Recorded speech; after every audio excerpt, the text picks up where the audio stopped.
आज इथे महाराष्ट्राचे अनेक दिग्गज व्यक्तींसोबत मी उभी आहे आणि माझी गणना इथे होणं ही माझ्यासाठी प्रतिष्ठेची बाब.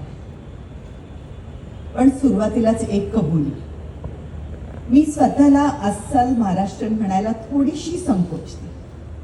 कारण माझा जन्म जरी बेंद्र्यांची सोनाली म्हणून झाला असेल तरी माझे वडील कायम महाराष्ट्राबाहेर पोस्टिंगवर असल्यामुळे माझं संपूर्ण बालपण भारतभर फिरण्यामध्ये गेलं. आम्ही इतक्या वेळा घरं बदलली की घरचा पत्ता लिहिण्याच्या आधी आम्ही पुढच्या शिफ्टिंगचा विचार करायचो. पण ह्या सगळ्यामध्ये एक गोष्टीत मात्र कोणतीही तडजोड नव्हती, आमच्या घरातला मराठी बाण. कुठेही राहिलो, कितीही भाषा शिकल्या, कुठल्याही वेगवेगळ्या भाषेचे मित्रमैत्रिणी केल्या तरी आमच्या घरात मात्र मराठीच बोललं जायचं. त्यामुळे 100% महाराष्ट्रीयन म्हणून म्हणू शकत नसले तरी मराठी ही माझ्यासाठी घर आहे, सुरक्षित उबदार असं घर.